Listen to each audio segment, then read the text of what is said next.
السلام علیکم ورحمۃ اللہ وبرکاتہ۔ آج ہم اپنے سبق کا جو ہے وہ تفسیری حصہ پڑھیں گے۔ اللہم صلی وسلم علی محمد کما تحب و ترضی لہ۔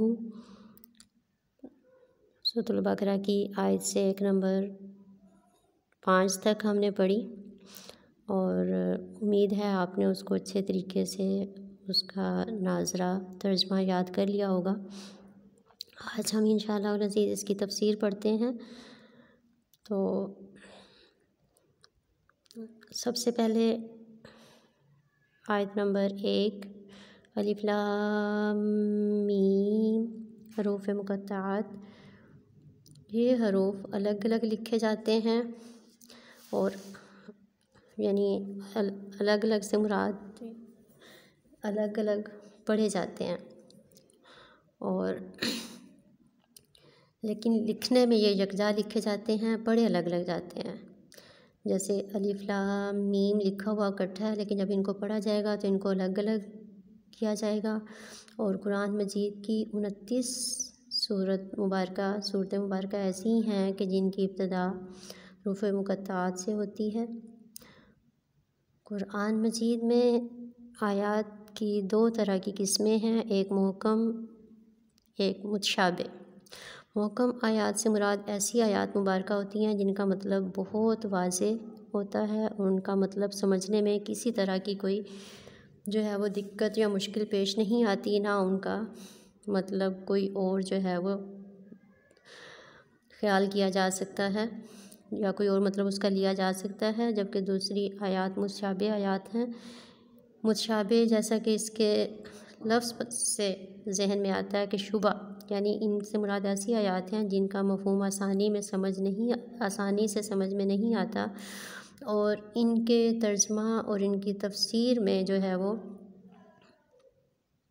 کوئی اور مطلب بھی جو ہے وہ سمجھ میں آ رہا ہوتا ہے۔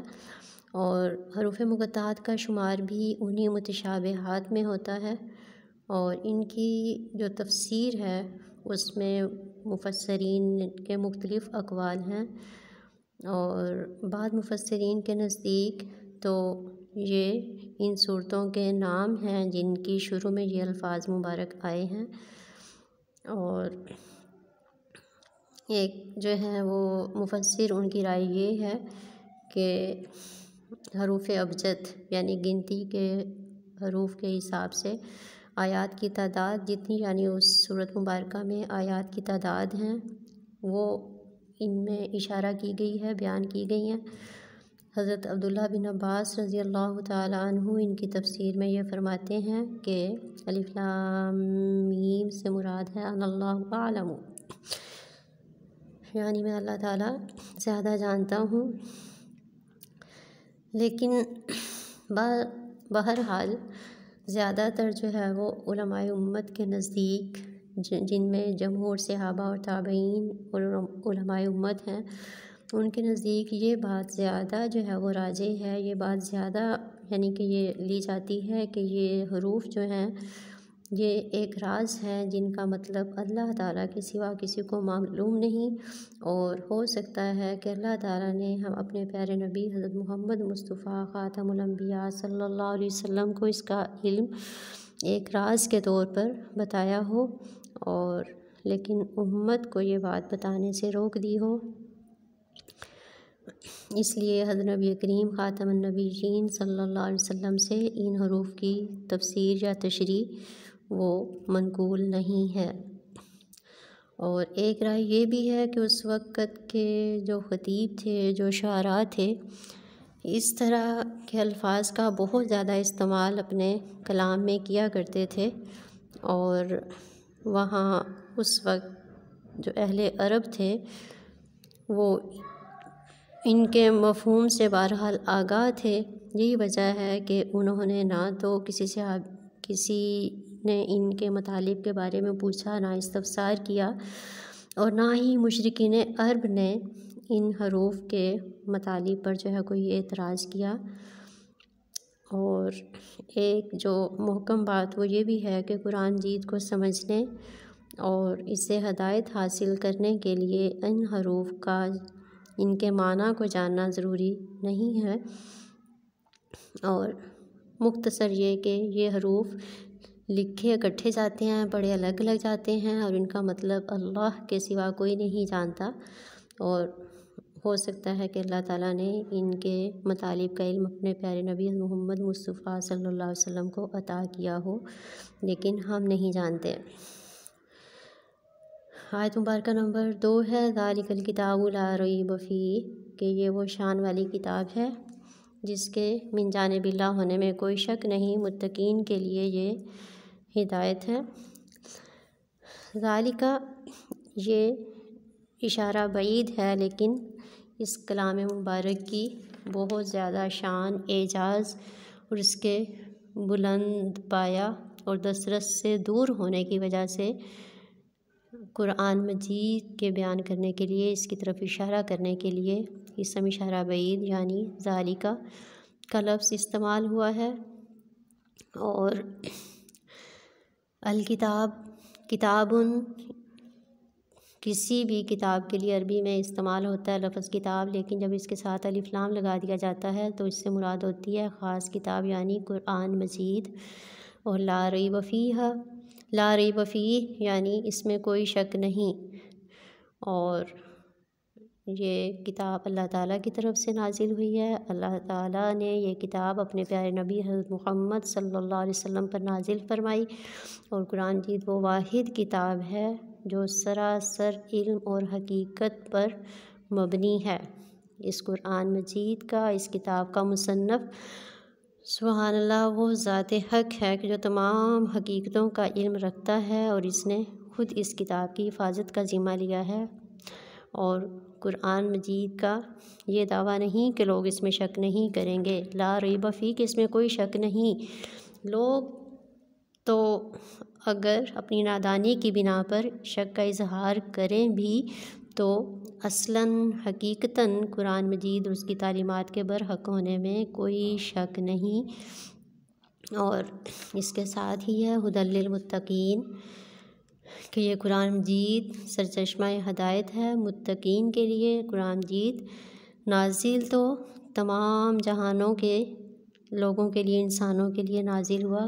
قرآن مجید میں آیت مبارکہ ہے ھدی یعنی یا ایھا الناس کا خطاب کیا گیا ہے، اے لوگو، لیکن ہدایت وہی اس سے پائیں گے جو مذکورہ صفات کے حامل ہوں گے۔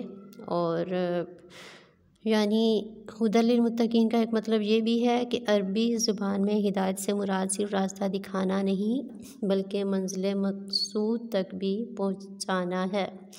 یہ کتاب سب لوگوں کے لیے ہدایت کا ذریعہ ہے، مگر فائدہ وہی لوگ اٹھائیں گے جو ان مذکورہ صفات کے حامل ہوں گے۔